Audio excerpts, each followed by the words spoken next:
जब सूर्यपुत्र कर्ण दिग्विजय यात्रा के दौरान द्वारका को जीतने गया, तब भगवान श्री कृष्ण ने क्या किया? क्या भगवान श्री कृष्ण और कर्ण के बीच महान युद्ध हुआ था? दोस्तों, स्वागत है आपका हमारे चैनल पर। वीडियो में आगे बढ़ने से पहले हमारे चैनल को सब्सक्राइब अवश्य करें, साथ ही बेल आइकन जरूर दबाएं। चलिए करते हैं ज्ञान की बात। भगवान श्री कृष्ण जैसा साहस से भरा योद्धा द्वापर युग में कोई भी नहीं था, क्योंकि श्री कृष्ण स्वयं भगवान विष्णु के अवतार थे। अपने असीम शक्ति से वो किसी को भी पल भर में खत्म कर सकते थे। लेकिन क्या आप जानते हैं कि एक बार कर्ण ने भगवान श्री कृष्ण की नगरी द्वारका पर आक्रमण किया था? आखिर क्यों कर्ण ने द्वारका पर आक्रमण किया था? जब कर्ण ने द्वारका पर आक्रमण किया तो भगवान श्री कृष्ण ने क्या किया? एक बार जब कौरव वन विहार करने गए थे, तब गंधर्वों ने उन पर आक्रमण किया था, और इस युद्ध में गंधर्वों ने कौरवों को परास्त करके दुर्योधन को बंदी बना लिया था। गंधर्व और उनके राजा चित्रसेन ने युद्ध में कई सारी मायाओं का प्रयोग किया था, जिसके कारण कौरव उनके सामने टिक नहीं सके थे, और इस युद्ध में लाखों गंधर्वों ने एक साथ कर्ण पर आक्रमण किया। कर्ण के धनुष को तोड़ डाला, जिसकी वजह से कर्ण को युद्ध से पीछे हटना पड़ा, और गंधर्व युद्ध के समय कर्ण के पास अपना दिव्य धनुष यानी विजय धनुष था ही नहीं, क्योंकि कर्ण ने कभी भी विजय धनुष का इस्तेमाल नहीं किया। उसने तो केवल महाभारत के 17वें दिन ही अर्जुन के विरुद्ध उस विजय धनुष का उपयोग किया था, और इस युद्ध में अपने साधारण से धनुष के बलबूते पर कर्ण कोई भी दिव्यास्त्र नहीं चला पाए थे। इसीलिए युद्ध में कर्ण को हार का सामना करना पड़ा। कर्ण के सामने ही गंधर्वों ने दुर्योधन को बंदी बना लिया था, लेकिन कहते हैं कि अर्जुन ने ही गंधर्वों से स्वयं दुर्योधन को बचाया था, और इसी के चलते कर्ण को सब भगोड़ा भी समझने लगे थे। उसकी वीरता पर लोगों ने कई सारे सवाल उठाए। इसके बाद उसने अपने खोए हुए सम्मान को वापस पाने के लिए दिग्विजय यात्रा करने का विचार किया। यह दिग्विजय यात्रा कर्ण ने तब की थी जब स्वयं पांडवों को 12 वर्षों के वनवास और 1 वर्ष के अज्ञातवास के लिए भेज दिया गया था, और उसी समय दुर्योधन ने धरती के सबसे मुश्किल यज्ञ वैष्णव यज्ञ को किया था। जिस समय कर्ण ने दिग्विजय यात्रा शुरू की और वो अपनी विशाल सेना के साथ दिग्विजय के लिए निकल पड़े, पहले कर्ण ने पांचाल नरेश द्रुपद के राज्य पर आक्रमण किया और अपने विशाल सेना के साथ युद्ध करने द्रुपद के राज्यों को चारों ओर से घेर लिया। तब द्रुपद को संदेश मिला कि कर्ण ने उसके राज्य पर आक्रमण किया। तब द्रुपद अपनी सेना को लेकर युद्ध क्षेत्र में पहुंचे। इसके बाद कर्ण और द्रुपद में एक भयंकर युद्ध हुआ, लेकिन कहते हैं कि इस युद्ध में कर्ण ने द्रुपद को पराजित कर अपने अधीन कर लिया था, और इसके बाद द्रुपद का राज्य पांचाल हस्तिनापुर के अधीन हो गया। कर्ण ने द्रुपद को सोना, चांदी और कर देने के लिए विवश कर दिया। महाभारत काल में भागदत्त नामक पराक्रमी राजा हुआ करता था। वो प्रयाग ज्योतिषपुर का राजा था। वैसे तो भागदत्त बहुत ही बुजुर्ग योद्धा था, लेकिन फिर भी उसमें इतना साहस था, उनसे युद्ध करने का कोई भी नहीं सोचता था, क्योंकि उनसे युद्ध करना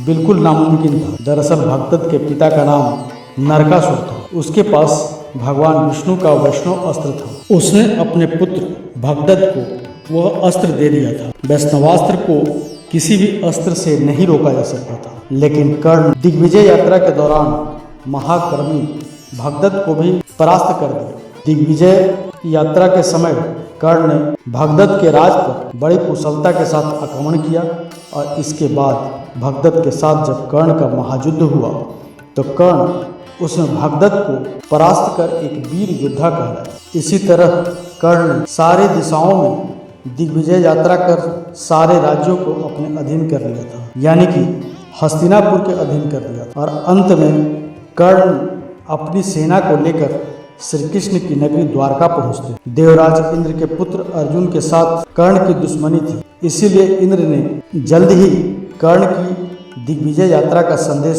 बलराम जी के पास पहुंचा दिया। इंद्र बलराम जी से कहते हैं, हे बलराम, कर्ण दिग्विजय यात्रा पर निकला।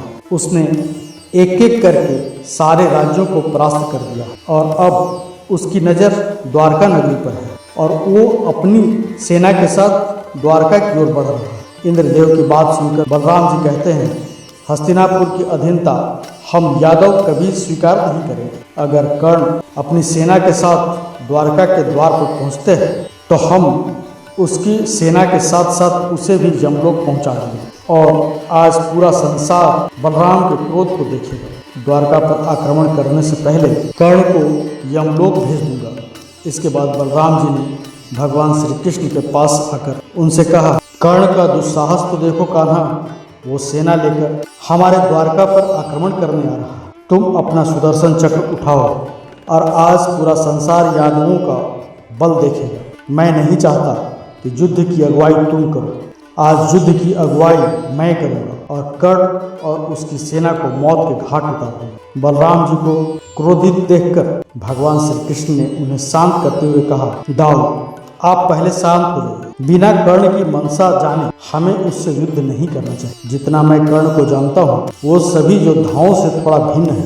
वीर होने के साथ साथ वो बहुत ही विनम्र स्वभाव का भी है। कर्ण से युद्ध करने से पहले हमको उससे जरूर बात करनी चाहिए। भगवान श्री कृष्ण की इन बातों से बलराम जी का गुस्सा शांत नहीं हुआ। वे भगवान श्री कृष्ण और पूरी यादव सेना के साथ द्वारका के मुख्य द्वार पर पहुंचे। जी हाँ, यादव सेना यानी कि नारायणी सेना, जिसका मुकाबला कोई भी नहीं कर सकता था। इसके बाद कर्ण भी अपनी सेना के साथ द्वारका पहुंचे और अपने सामने बलराम जी और भगवान श्री कृष्ण को देखकर हाथ जोड़कर प्रणाम किया। लेकिन बलराम जी का क्रोध शांत नहीं हुआ। उन्होंने अपने हाथ पर हल उठाकर युद्ध की चुनौती दी। बलराम जी की इस चुनौती को सुनकर कर्ण ने अपने धनुष को उठाया और 2 बाण का संधान किया। कर्ण के सामने बलराम जी और भगवान श्री कृष्ण जैसे महापराक्रमी योद्धाओं को देखकर कर्ण की सेना और नारायणी सेना बहुत अचंभे में थी।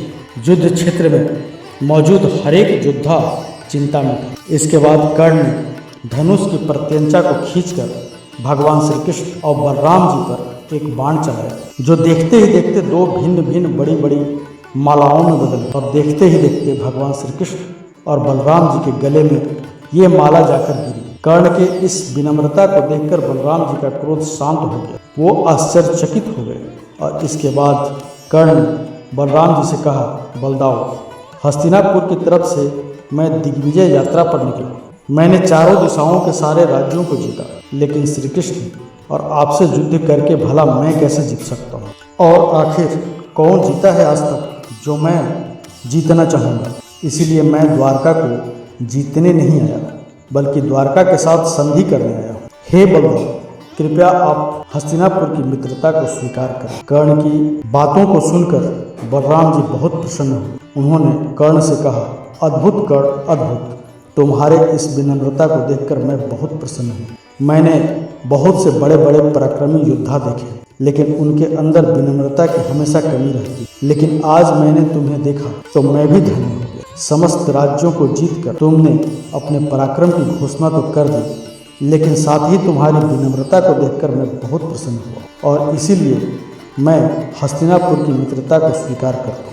और उसके बाद भगवान श्री कृष्ण और बलराम जी ने कर्ण को द्वारका में आमंत्रित भी किया, जहाँ पर कर्ण समेत उनकी पूरी सेना को भोजन परोसा गया। वैसे तो कर्ण योद्धाओं को परास्त कर उनके राज्यों को अपने अधीन कर लिया, यानी कि हस्तिनापुर के अधीन कर लिया, लेकिन उसने द्वारका पर आक्रमण नहीं किया और न ही उनसे युद्ध करने की सोची, क्योंकि कर्ण स्वयं ही जानता था जहाँ पर शेषनाग और भगवान श्री हरि विष्णु के अवतार मौजूद हैं, वहाँ पर कोई साधारण मनुष्य क्या या देवता तक युद्ध नहीं कर सकता। इस विषय में आपका क्या विचार है कमेंट बॉक्स में ज़रूर बताएं। वीडियो अगर आपको अच्छी लगे तो लाइक करें, हमारे चैनल को सब्सक्राइब करें और ज़्यादा से ज़्यादा शेयर करें।